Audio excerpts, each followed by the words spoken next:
ఆచి చికెన్ మసాలా. తెలంగాణకు మరిన్ని పెట్టుబడులు, మరిన్ని పరిశ్రమలు, ఉపాధి అవకాశాలే లక్ష్యంగా సీఎం రేవంత్ రెడ్డి మరోసారి విదేశీ పర్యటనకు సిద్ధమవుతున్నారు. ఈ నెల 17 నుంచి సుమారు 25 రోజుల పాటు ఆయన విదేశాల్లో పర్యటిస్తారు.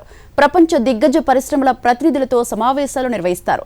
తెలంగాణలో పెట్టుబడులు పెట్టేలా ఆహ్వానించనున్నారు.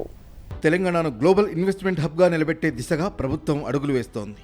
పెట్టుబడులే లక్ష్యం, అభివృద్ధే ఎజెండా. ఇదే నినాదంతో ప్రభుత్వం మరోసారి అంతర్జాతీయ పెట్టుబడిదారుల ముందుకెడుతోంది. సీఎం రేవంత్ రెడ్డి ఈ నెల 17 నుంచి సెప్టెంబర్ 10 వరకు యూకే, అమెరికా, జర్మనీ, చైనాలో పర్యటించనున్నారు.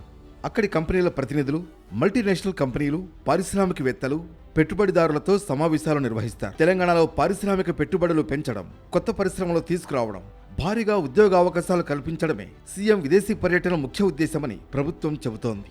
ఐటీ, ఆర్టిఫిషియల్ ఇంటెలిజెన్స్, డేటా సెంటర్లు, ఎలక్ట్రానిక్స్, సెమీకండక్టర్లు, గ్రీన్ ఎనర్జీ, ఫార్మా, బయోటిక్ తయారీ రంగాల్లో పెట్టుబడులకున్న అవకాశాలను సీఎం రేవంత్ రెడ్డి అంతర్జాతీయ వేదికలపై వివరించనున్నారు.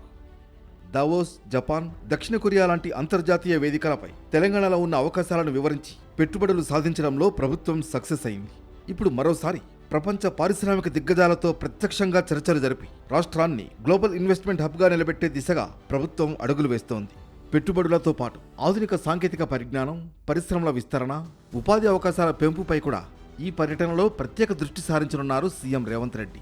ఈ విదేశీ పర్యటనలో పలు కీలక అవగాహన ఒప్పందాలు కుదిరే అవకాశం ఉందని అధికార వర్గాలు భావిస్తున్నాయి. పెట్టుబడులకు తెలంగాణ అత్యంత అనుకూల రాష్ట్రంగా ప్రపంచానికి పరిచయం చేయడమే ఈ టూర్ ప్రధాన లక్ష్యంగా ప్రభుత్వం చెబుతోంది.